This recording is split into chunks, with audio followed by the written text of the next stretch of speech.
ইরানের বিরুদ্ধে সরাসরি যুদ্ধে যেতে আমেরিকার সাথে জোট বাঁধতে পারে আরব আমিরাত। যুদ্ধ কি ছড়িয়ে পড়বে? রূপ নেবে কি আঞ্চলিক সংঘাতে? মধ্যপ্রাচ্যের মুসলিম দেশ সংযুক্ত আরব আমিরাত এখন ইরানের বিরুদ্ধে সরাসরি সম্মুখ যুদ্ধের প্রস্তুতি নিচ্ছে। হরমুজ প্রণালী সচল রাখা এবং ইরানের হামলা ঠেকাতে যুক্তরাষ্ট্র মিত্রদের সঙ্গে জোট গঠনের চেষ্টা করছে দেশটি। প্রভাবশালী সংবাদ মাধ্যম ওয়াল স্ট্রিট জার্নাল বলছে, দুবাইয়ের পর্যটন অর্থনীতির কেন্দ্রগুলোতে তেহরানের একের পর এক বিধ্বংসী ড্রোন ও ক্ষেপণাস্ত্র হামলায় দেয়ালে পিঠ ঠেকে গেছে আমিরাতের। অস্তিত্ব রক্ষায় এবার কঠোর অবস্থান নিচ্ছে দেশটি।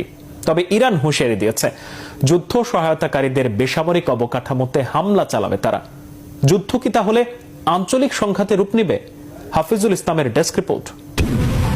ইরানের বিরুদ্ধে সরাসরি যুদ্ধে নামার প্রস্তুতি নিচ্ছে সংযুক্ত আরব আমিরাত। হরমুজ প্রণালী সচল এবং মধ্যপ্রাচ্যে তেহরানের সামরিক আধিপত্য কমাতে যুক্তরাষ্ট্র ও তার মিত্রদের সাথে কাঁধ মেলাতে প্রস্তুত তেল সমৃদ্ধ এই দেশটি। ফলে উপসাগরীয় অঞ্চলের প্রথম রাষ্ট্র হিসেবে সরাসরি ইরানের মুখোমুখি হবে আমিরাত। প্রভাবশালী মার্কিন গণমাধ্যম ওয়াল স্ট্রিট জার্নাল এক প্রতিবেদনে জানিয়েছে, হরমুজ সচল করতে জাতিসংঘ নিরাপত্তা পরিষদে প্রস্তাব পাশের চেষ্টা চালাচ্ছে আবুধাবি। যুক্তরাষ্ট্র সহ ইউরোপ ও এশিয়ার শক্তিশালী দেশগুলোকে নিয়ে সামরিক জোট গঠনের জন্য জোরালো তদবির করছেন দেশটির কূটনীতিকরা। কিন্তু এতদিন পরোক্ষ ভূমিকায় থাকলেও হঠাৎ কেন ইরানের বিরুদ্ধে রণাঙ্গনে যেতে চাইছে আরব আমিরাত?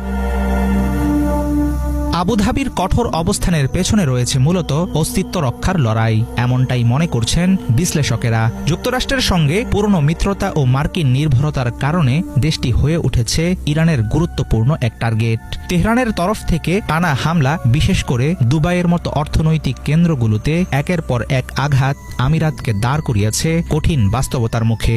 একসময় ইরানের সঙ্গে অর্থনৈতিকভাবে সম্পর্ক থাকলেও আমিরাত এখন মনে করছে হরমুজ বন্ধের কারণে আমিরাতের পাশাপাশি ঝুঁকিতে পড়ছে পুরো বিশ্বের অর্থনীতি। আমিরাত শুধুমাত্র যুদ্ধের প্রস্তুতিতেই থেমে নেই, বরং তারা অর্ধ শতাব্দী ধরে ইরানের দখলে থাকা আবু মুসা দ্বীপ সহ গুরুত্বপূর্ণ দ্বীপগুলো মার্কিন নিয়ন্ত্রণে নেওয়ার জন্য জোরালো দাবি জানাচ্ছে। একসময়ের বাণিজ্যিক বন্ধু দুবাই এখন ইরানি ক্ষেপণাস্ত্র ও ড্রোন হামলার মূল লক্ষ্যবস্তু। যুদ্ধের শুরু থেকেই দুবাইয়ের হোটেল, বিমানবন্দর এবং পর্যটন কেন্দ্রগুলোতে চালানো ভয়াবহ হামলায় ধস নেমেছে আবাসন ও পর্যটন খাতে। 28 ফেব্রুয়ারি যুদ্ধ শুরু হওয়ার পর ইরানের জবাবি হামলা আমিরাতকে মধ্যস্থতার পথ থেকে সরিয়ে সরাসরি যুদ্ধের ময়দানে নিয়ে এসেছে।